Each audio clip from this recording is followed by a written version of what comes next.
નડાઉડના ત્રિચીમાં ખેડૂતોનો ઉગ્ર મિજાજ, માંગણીઓ ન સંતોષાતા કલેક્ટર કચેરી સામે નોંધાવ્યો વિરોધ. પ્રશ્નો હલ નહીં થાય તો આંદોલન વધુ તેજ કરવાની ચીમકી.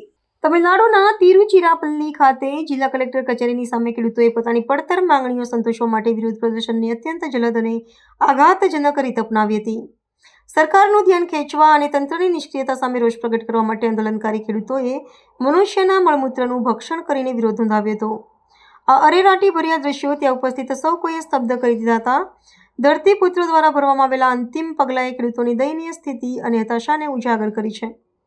આંદોલનકારી ખેડૂતોએ પોતાની આ દુર્દશા માટે કેન્દ્ર અને રાજ્ય બંને સરકારોને જવાબદાર ઠેરવી છે.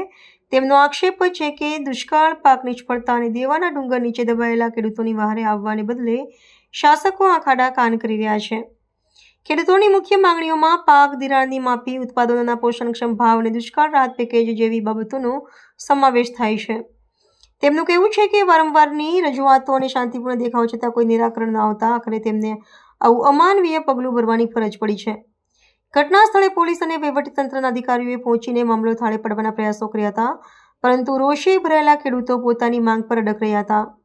ખેડૂત આગેવાનોએ સ્પષ્ટ ચેતવણી આપી છે કે જો સરકાર દ્વારા તેમની સમસ્યાઓનો તાત્કાલિક અને કાયમી ઉકેલ લાવવામાં નહીં આવે તો આગામી દિવસોમાં આંદોલન વધુ ઉગ્ર બનશે. લોકશાહી ઢબે ચૂંટાયેલી સરકારો સામે અંદાતાઓની આવી લાચારીએ સમગ્ર રાજ્યમાં ચર્ચા જગાવી છે અને કૃષિ ક્ષેત્રની ગંભીર કટોકટી તરફ અંગુલી નિર્દેશ કર્યો છે. மோடி ஐயா விவசாயிக்கு 2 மடங்கு லாபம் தரும் விலையை தர்றேனாரு, கோதாவரி காவிரியை இணைக்கிறேனாரு, விவசாயி வாங்கிய கடன்லாம் தள்ளுபடி பண்ணுறேனாரு, அது இல்லாமல் பென்ஷன் மாதம் 5000 தரேனாரு. இப்போ ஒன்றுமே செய்ய மாட்டேங்கிறாரு.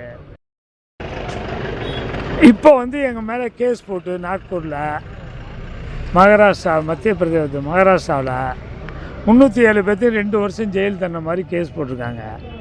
அது அடுத்த மாதம் 25ஆம் தேதி கேஸ் அங்கே. அதுக்காக மோடி ஐயாக்கிட்ட போய் நாங்கள் நியாயத்துக்கு தானே வந்தோம், ஜனநாயக நாட்டில் கேட்கறதுக்கு உரிமை இருக்கேன்னு மனு கொடுக்க போகலான்னா காவல்துறை எங்களை விடமாட்டேன்டுச்சு. சரி, காவல்துறை விடமாட்டேன்டுச்சுன்னு சொன்னால் நம்ம கலெக்டர்கிட்டாவது மனு கொடுக்கான்னு உட்காந்துருக்கோம். கலெக்டர் மனுவை வாங்க வரவே மாட்டேங்கிறாரு. எங்களுக்கு இந்த அரசாங்கம் பட்டநாமம் போட்டுருச்சு, பட்டநாமம் போட்டுக்கிட்டு மரத்தை தின்னுட்டு உட்காந்துருக்கோம்.